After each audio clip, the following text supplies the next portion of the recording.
Good morning, good afternoon, good evening.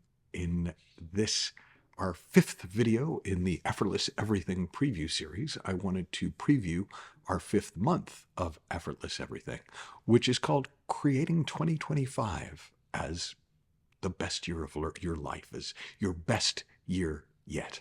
And I've been doing a program from a book I picked up in London in 1994 called Your Best Year Yet. And that was 30 years ago.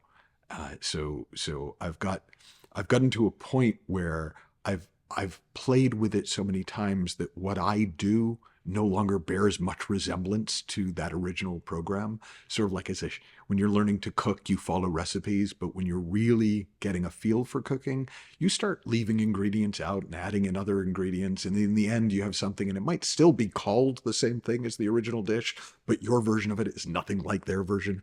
But I find something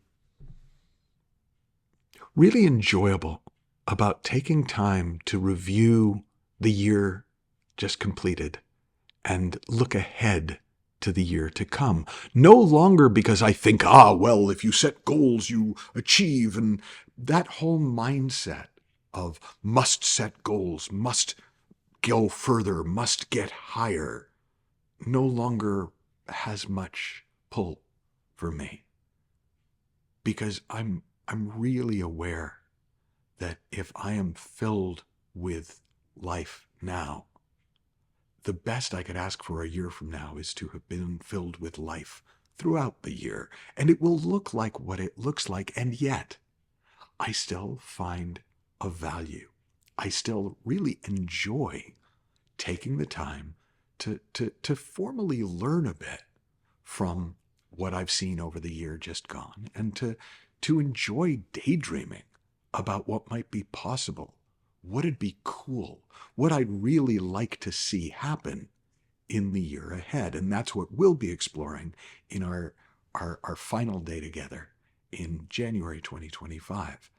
So if you kind of want to get a sense for yourself, and there's no point in my going too deep into it in this video, because after 5 months of our exploring the fullness of life and the fullness of you, and unfucking your relationship with money, and finding your soul path and experiencing effortlessness and flow in every area of your life, what's going to occur to you to create is going to be so different than what would even come to mind if we went through this kind of a process now. But essentially, one thing that I think it can be helpful to look at is, if I didn't have to do it, like if I wasn't responsible for making it happen, what would I love to see happen this week? What would I love to see happen over the weekend?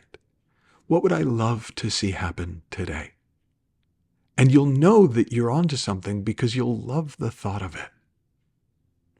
It'll feel good to think about it. Now, that does not mean it will happen. It does not mean it won't happen. It does not mean you have to do something about it. It doesn't mean you can't do things in relation to it. It's just learning to use the gift of your imagination to create images of what you want, not images of what you don't want. And most of us are far more practiced at using this incredible power of thought to create just nightmare scenarios, sometimes doomsday scenarios, repetitive scenarios, instead of letting something truly new come, that the thought of it brings us joy. The thought of it feels good.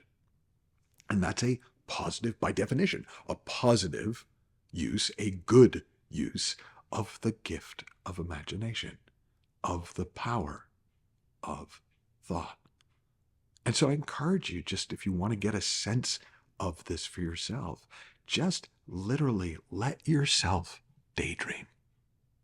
Let yourself pipe dream. Let your imagination run wild. Not so that you can manifest and control the universe. Not with a sense of, what's the point? I'm just going to be disappointed when it doesn't happen. Those are also habitual uses of the gift of thought, the gift of imagination. But just for the sheer joy of daydreaming about cool stuff, There's a wonderful quote from T.E. Lawrence of Arabia. And he said, "Most men dream, but not all equally. Those who dream by night in the dusty recesses of their mind wake to find it was all vanity. But the dreamers of the day are dangerous, for they may act their dreams with open eyes and make things happen." Well, before you can act your dreams, you need to dream them. And so in our 5th month together, on our 5th session of Effortless Everything, we're going to be using that gift. We're all going to become dreamers of the day. And we're going to literally, in our imaginations, explore what we would love to see happen in the year ahead, and what makes it more likely to happen, and what can inadvertently get in the way. Have fun, learn heaps, happy exploring. I hope you will join me for Effortless Everything, beginning actually later in June with some preview calls, but ultimately starting full on with 3 days together, live in LA or online in September. Bye-bye for now.